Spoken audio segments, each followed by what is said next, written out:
Hi, I'm Femi OK, and you're in the stream. Today we look at how Pashtuns across Pakistan are rallying to end discrimination against their people. We'll hear from activists taking part in the Pashtun Long March, a movement aiming to improve the rights of one of Pakistan's most marginalized groups.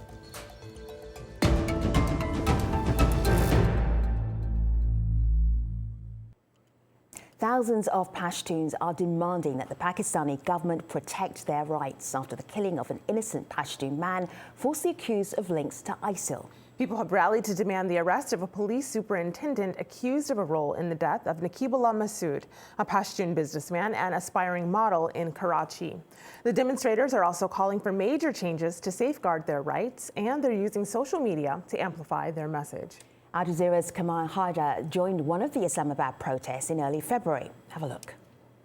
Thousands of protesters, mainly from the Masoud tribe, but also held by other tribals in North Waziristan as well as South Waziristan, have congregated in their thousands to demand justice for Naqeebullah and other Masoud tribesmen who have gone missing after arbitrary arrests, fake encounters. They also want justice, and they want Rao Anwar, a senior police officer who is involved in extrajudicial killings. He is blamed for killing Naqeebullah in a fake encounter. This particular high police official is said to have official patronage in certain provinces, and therefore he is undetected and has gone missing. He is said to have gone into hiding. The people here are determined. They want justice. They don't want the arrest of their young people arbitrarily. They do not want fake encounters and execution of their people. Now today we'll be looking at how a mass movement under the banner Pashtun Long March is urging a better future for Pashtuns, especially in the federally administered tribal area, also known as FATA. Nizamuddin Khan is a founding member of the FATA Youth Jirga. He joins us from the Pakistani capital, Islamabad. Hamidullah Jan Afridi is founder of the FATA Grand Alliance. He was member of the Pakistani Senate between 2003 and 2007. He joins us from Khyber Agency in the FATA region. And Shaheda Shah is a co-founder of KHOR, that's the Sisters Empowerment and Awareness Organisation. She joins us on the phone from Nowshara. It's good to have you with us, guest. I'm not going to lie, this is quite a complicated subject, so Malika and I are going to try and break it down so that everybody watching, following online, understands exactly what we're talking about. So, the vast majority of Pashtuns hail from the tribal regions. The federally administered tribal area of FATA lies along Pakistan's northwestern border with Afghanistan, and it is made up of 7 tribal agencies and 6 frontier regions. Just over 5 million people live in those tribal areas, according to Pakistan's 2017 census. Pashtu is spoken by nearly everyone living there. The area is subject to British colonial era rules known as the Frontier Crimes Regulations, and they date back more than a century. Pakistan's parliament and courts have little direct power over the region. Al-Qaeda and Taliban fighters sheltered in the tribal areas in the wake of the U.S.-led invasion of Afghanistan in 2001. Pakistan has since launched 10 military operations against the Taliban. And about 2 million Pashtuns have been displaced as a result. They face discrimination in both the tribal areas and in major cities where many have sought refuge. Hundreds of people suspected by Pakistan of having links to armed groups have also been killed, and collective punishment of communities in the tribal areas is commonplace. So that brings us to Naqeebullah and the way he died. He was killed. What are people online saying about that?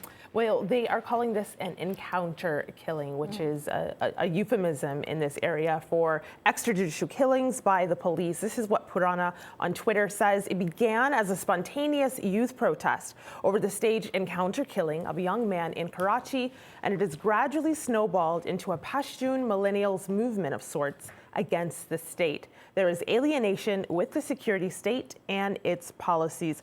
Nizam, what happened to Masoud? You know, when we talk about a tribal society, be it in Pakistan or be it anywhere in the world, it means that that society is ruled by the customs and traditions of those tribes, and not by the common law and the constitution of the country. And it's especially, you know, when you look at FATA, the T and A in FATA stands for tribal areas, which means for a very long time, this area has been ruled by a set of customs and traditions that were tailored by the British colonial powers here more than a century back, as you explained. What happened to Naqeebullah? It happened in Karachi, one of the largest metropolis of Asia. There's media access in Karachi. There's the access of judiciary in Karachi. There's access of parliament in Karachi. So it got noticed, and when the youth picked it up on social media, it snowballed into something that has come a long way. And it's basically the people of the tribal areas. They have suffered so much during the last 20-30 years, especially during the Afghan war and then the war on terror, and consequently when the militants started hiding in those areas, and after that when the military operations took place within Pakistan, people of the federally administered tribal areas, they died in the thousands. They got displaced in the thousands.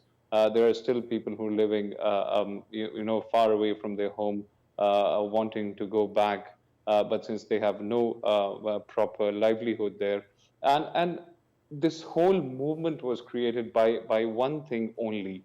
We don't have access to proper education in FATA. We don't have employment opportunities in FATA. The students of FATA who came out to the rest of the country, who went to the rest of the cities for their education, who went to the rest of the cities for the jobs, when they come back to FATA and look at the conditions of the area, and they compare it with the rest of Pakistan, they do not want to live that life anymore. Sure. And especially now in the time when social media is making the world a global village, they're trying to voice pitch their voice as much with as much power as they can. Nizam, let's just give our guests watching around the world and following online a sense of that kind of life. They don't want to live that kind of life anymore. I want to give you a sense of what health is like and education is like in this FATA region. There's a group called FATA Reforms. They're an advocacy group. Let's have a look at how they've characterized what's happening amongst the people who live in the FATA region. Have a look. फाटा पाकिस्तान का सबसे ज़्यादा गुर्बत ज़दा इलाका है, जहाँ 66% लोग खत्ते गुर्बत से नीचे की ज़िंदगी बसर कर रहे हैं। 7,670 लोगों के लिए महज एक डॉक्टर और 2,189 के लिए सिर्फ एक बिस्तर का हस्पताल मैसर है।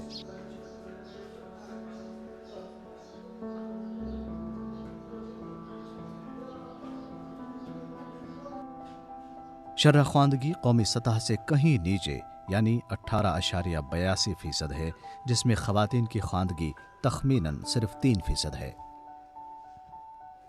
फाटा में कोई यूनिवर्सिटी और कोई काबिल अमल मंसूबा नहीं है।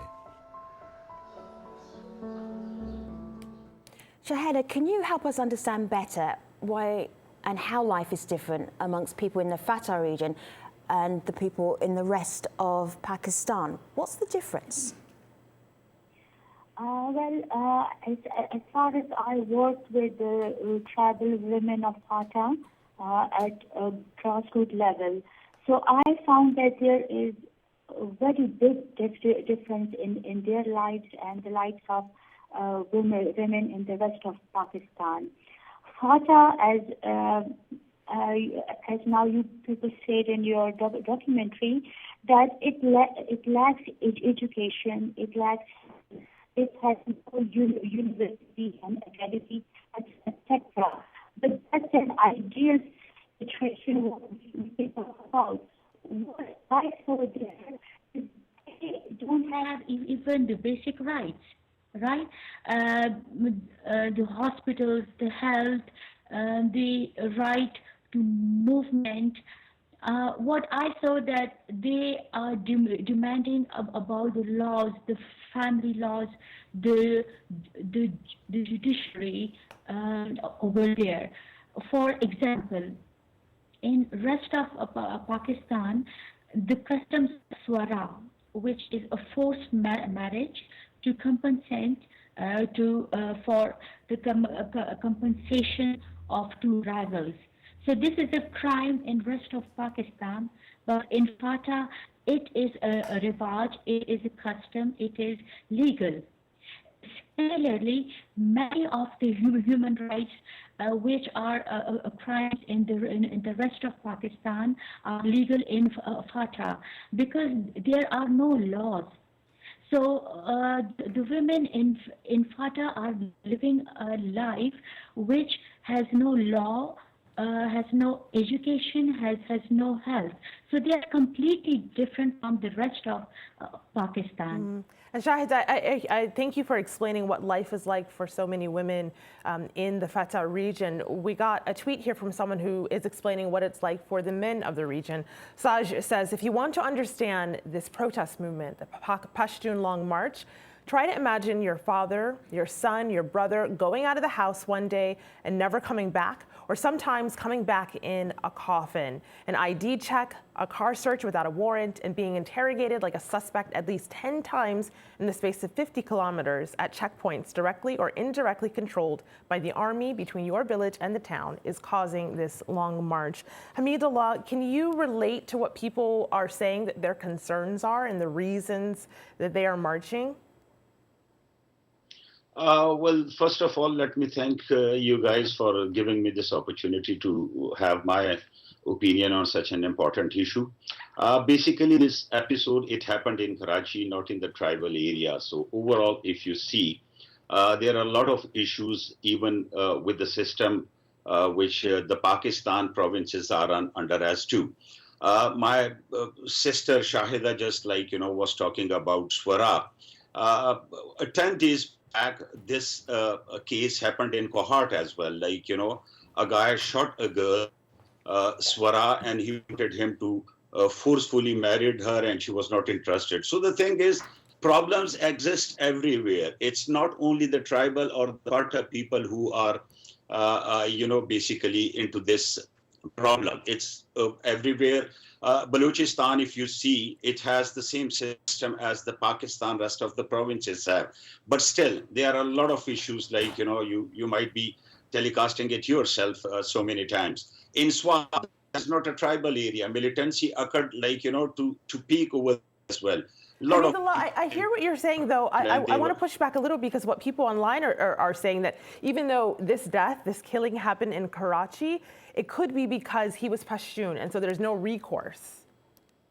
Well, maybe Pashtuns have this sentiments, and they are claiming that a lot of Pashtuns have been killed. Extrajudicial killing happens in Karachi. Many Pashtuns living in Karachi over there have this reservation over there, should have not be happened. But what I wanted to say, I was relating FATA with the rest of the Pakistan. So it is overall situations are not good. If we lack an education and development in the tribal area, so a question arises, who is responsible for it? Pakistan came into being since it's 70 years now. Why were they not able to give education and development and health facilities to those part of the area? I think the political parties and the governments, the past governments of Pakistan, they are responsible for keeping FATA underdeveloped and rising the poverty level to the extent it is notable, and now programs are happening on it. FATA definitely needs more attention, and they needs to be educated, they needs to be developed out. But if we see the other laws of Pakistan, that also needs to be revisited, to be amended very drastically. We have problems with our courts as well. There is no speedy justice in a judicial system. We still lack of development in most of the other provinces as well, Balochistan, as I noted before as well. So it is issues definitely. Pashtuns must be having more issues in comparison with the rest of the provinces because they are not to that extent in par. Punjab, as always, they used to everybody called them as an elder brother. They are overall in the government as well, populated province as well, most of the chunk of NFC that has gone into the Punjab. So we do have issues that needs to be rectified and needs to be looked into it. So not just issues, I mean, some very big challenges here. Masoud Pashtun, for instance, is the leader of a movement, a group in the tribal area that is part of the Pashtun Long March. Have a look at what he has to say about the status quo right now.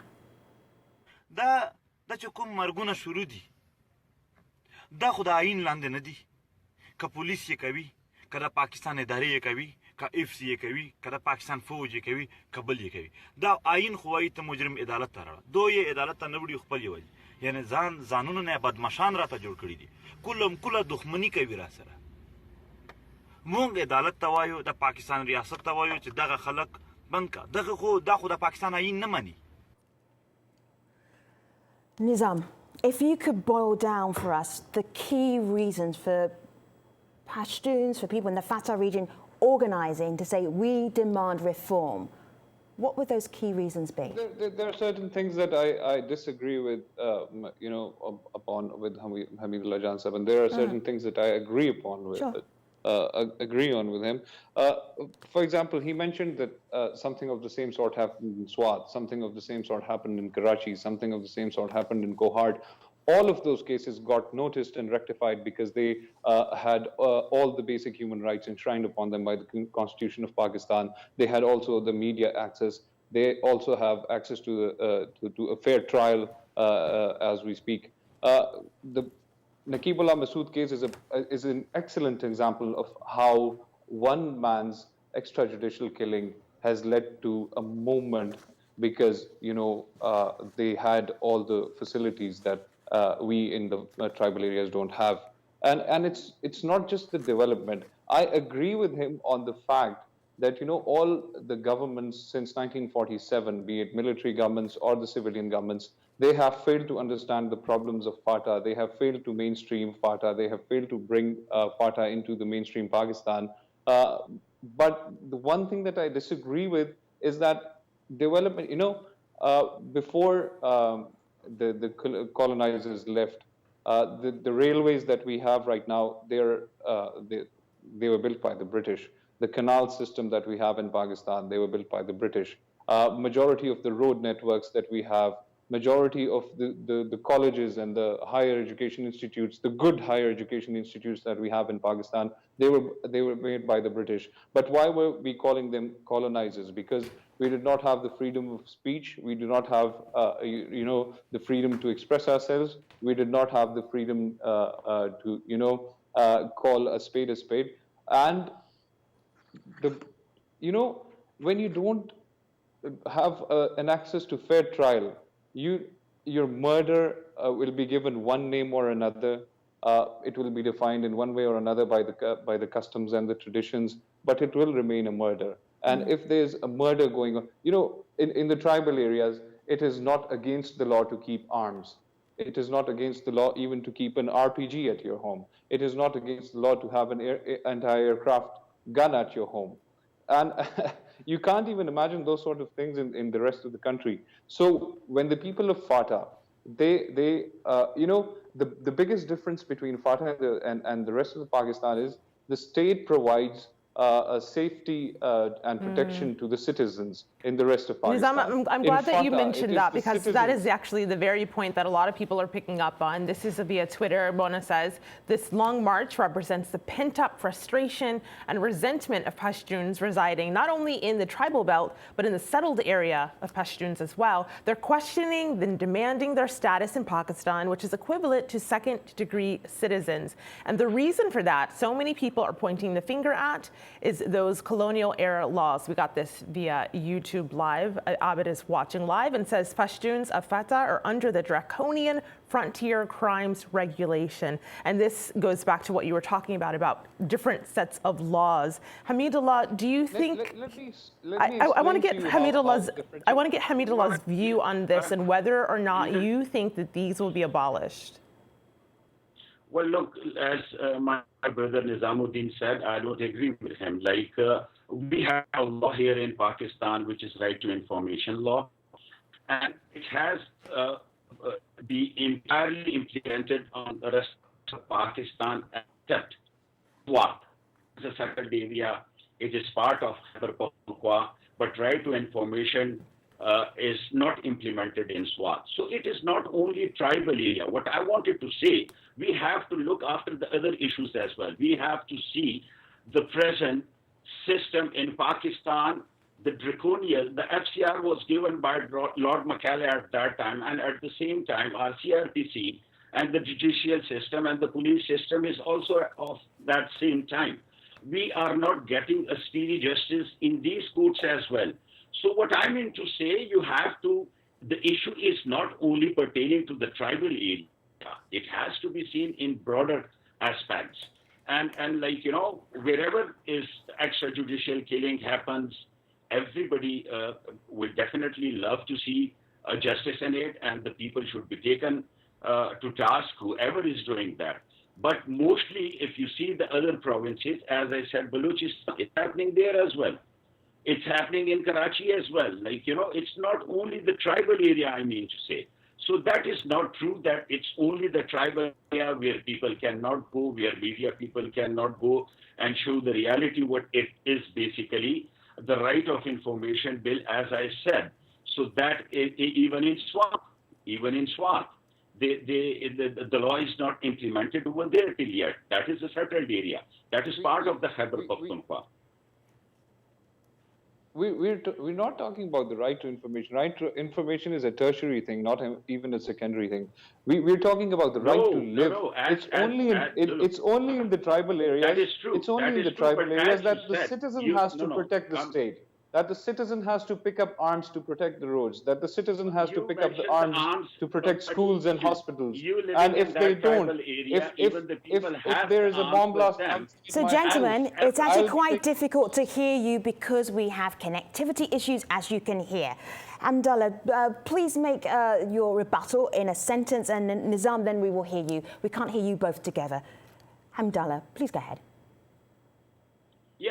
Yeah, that's what I wanted to say, that, like, as he mentioned, that people, they are warlords over there and they're carrying guns over there.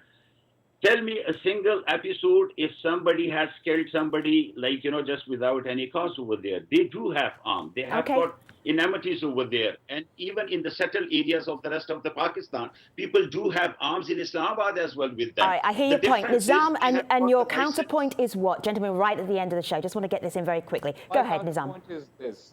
In the rest of the sane world, if a bomb blast occurs outside your home and somebody plants a bomb outside your home, you go if you go and file a report with the police, with the law enforcement, and they come and investigate those incidents, and then they take the people who were accountable for that to task. In FATA, if a bomb blast occurs outside your house and the bomb is planted against you to kill you, it will be you who will be picked up by the law enforcement agencies and taken to task, not the person who has done it. It will be you who has to protect yourself. It will be you who has to protect a public school outside your house. It will be you who has to protect a hospital belonging to the government in your vicinity. And if something happens to that school or that house, you will be taken to task for it, not the person who has actually done it. It's the citizen who has to protect the state. And if you're demanding it's the state that has to protect the citizen. If you're asking the citizen to protect the state, the citizen cannot protect the state. The state should be and must be protecting its citizens from all these things. Nizam, that is the very reason why you have people saying these are their demands. Sivan on Twitter says, we want a punishment for the policeman who killed Naqeeb Masoud, stop the extrajudicial killings, and remove the landmines, and give us reform. Thank you very much, guests, for bearing with us. We had difficulty connecting with you all. I really appreciate you being able to have the debate and the discussion with us. So Nizam Khan, thank you very much. Hamidullah Jan Afridi and also Shahida Shah, thank you very much for being part of this conversation. We'll be watching to see what happens in the FATA regions with great interest and carrying on that conversation online with #AJStream. Malik and I will see you online. Take care, everybody.